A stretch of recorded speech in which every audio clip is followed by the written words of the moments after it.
Welcome, big hand to Elon Musk. Thank you. Thanks, John. Oh, how are you? Good. Fantastic. we have had we have 2 days of AI and Gen AI and whatever, but you look real. My head is very big in the screen, and in reality too, I suppose. We have had so much talk about AI in these 2 days, so we need your opinion. What do you think about the next 5 to 10 years on AI? Please give us a view. Artificial insemination? Artificial intelligence. What do you think about that? Okay. But try audience, I must say.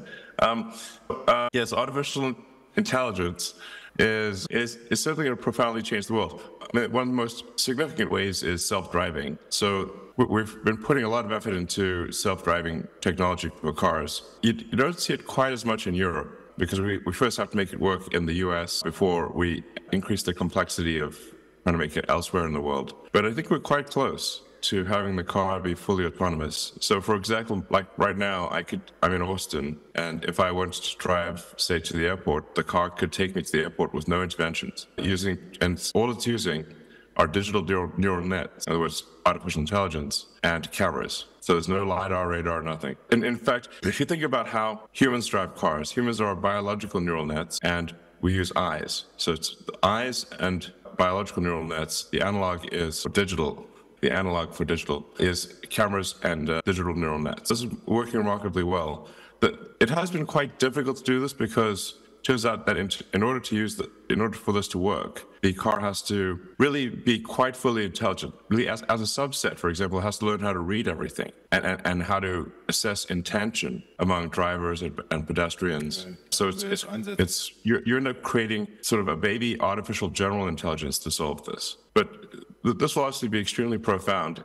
And obviously, I'm talking about automotive here. I'll get into the broader question in a minute. But the average use of a passenger vehicle is only about 10 hours per week out of 100 hours. At the point at which it is autonomous, I think you would see probably a third of the hours being used because it would be like a taxi. Maybe my guess is like 50 to 60 hours, which means that the utility of a passenger vehicle would increase by a factor of 5, and this is gigantic. But we'll see. So that's the automotive. Then there's what people have certainly experienced online, where you can ask it a question and ask for an essay or a picture or to understand a picture, and that is progressing rapidly.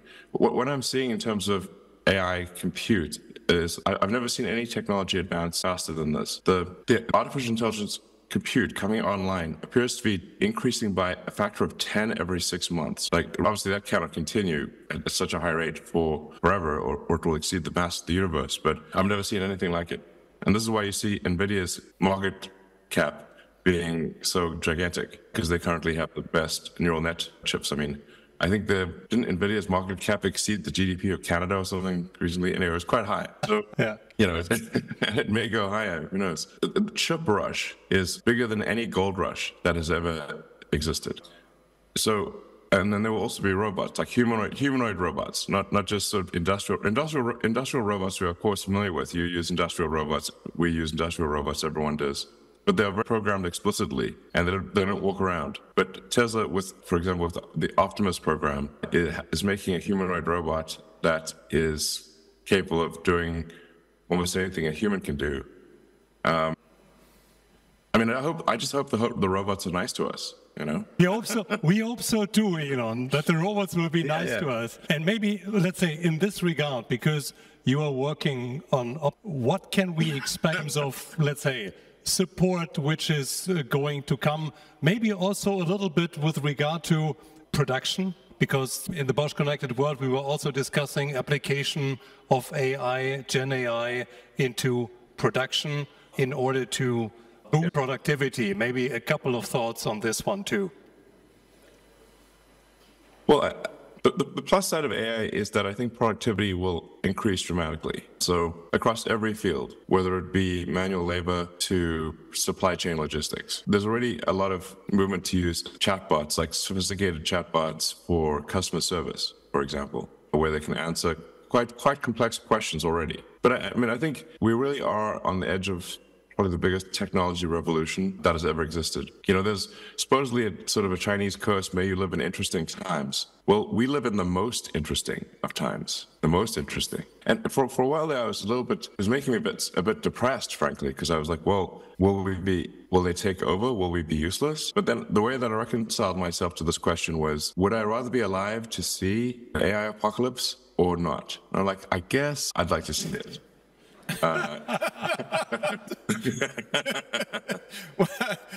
That's a good thought. It's going to be boring. That's a good thought, because you mentioned it every 6 months. That's an exponential curve, right? Exponential curves are beautiful, but there's kind of a question: where does it ever end, right? Do you see any end yet, or will it go on for 3, 4, 5 years like this? Because then we talk hundredfolds, right? Thousandfolds of time.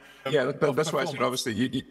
You can't grow at that rate without quickly exceeding the mass of the universe. So clearly, it's going to hit some constraints. The constraints that AI compute, and very predictable. I've actually predicted this over a year ago. So over a year ago, the shortage was chips, neural net chips. Then it was very easy to predict that the next shortage will be voltage step-down transformers. So you've got to feed the power to these things. So if you've got 100 to 300 kilovolts coming out of a utility, and it's got to step all the way down to 0.6 volts, that's a lot of stepping down. So now we're in step down, and this is my not that funny joke, which is that they need transformers to run transformers, because the AI is like, there's this thing called a transformer in AI.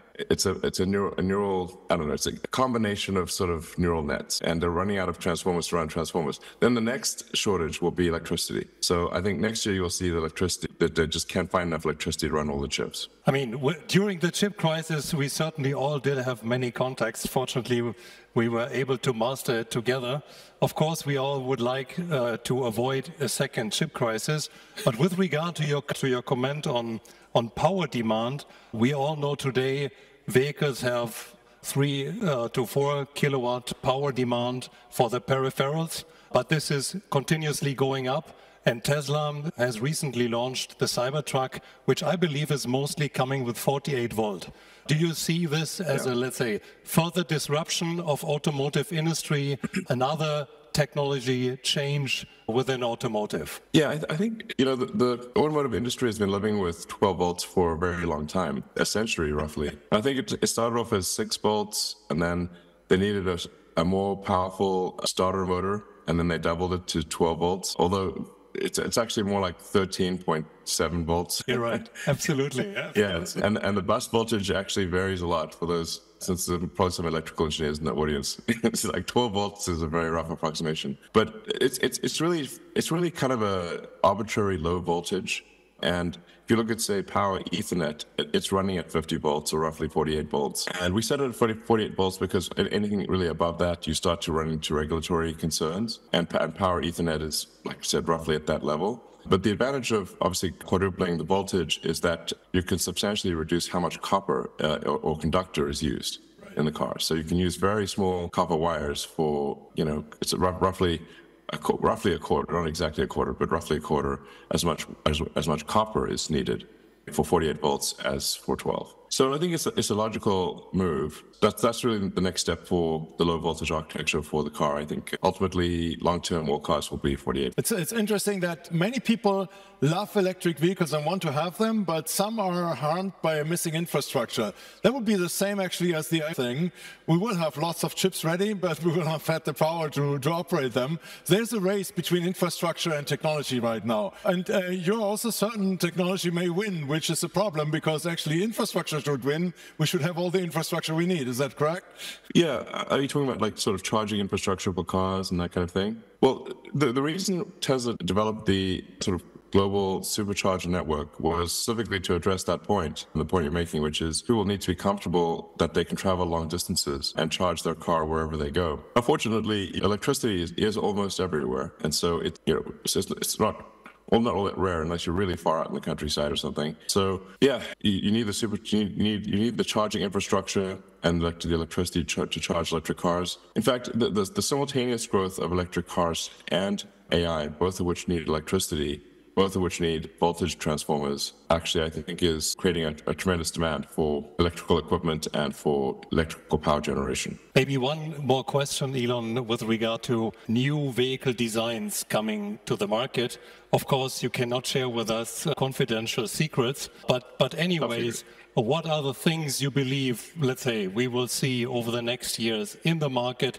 And maybe just a small comment, in Europe we see a shortage of affordable battery electric vehicles in the offerings because many people in Europe are only able to spend like 20,000, 25,000 euros for their vehicles. So what are the new vehicle types, vehicle designs you are thinking about at Tesla? Well, our next generation vehicle will be a lower cost vehicle, also that is very focused on autonomy. Like I said, we really are getting to the point where the car can drive itself well. When you're in the US, I would recommend perhaps trying out our car and seeing how it works. It's remarkable, as the AI gets better and better, it actually feels quite human-like in the way that it drives. It does things that you wouldn't expect a computer to do. It's not like a robot dancing, It's like it feels smooth and intuitive. So our next generation vehicle, which we're quite far along on, is very much anticipating autonomy. And then, of course, we've got some fun things as well, like the new Tesla Roads, which will be able to do 0 to 100 kilometers in under 1 second. Great. Thank you very much. That's all we need. That's good news. So we're doing some fun stuff too, That's the dessert. That's the cherry on the cake. But it's fun. You're going to have the fun stuff too. Yeah. Right. No, that's very good news, because in the end, there's a lot of people here in the room that's still on the list to buy an electric vehicle, and you just announced something which they probably want to buy. So thank you very much. Thank you very much. All right. And thank you extremely for 15 years of partnership and work together. We're inspired always by your speed, attitude, aggressiveness, and things come out. Thank you very much to Elon Musk. All right. And thank you for your support. Very, very much appreciated.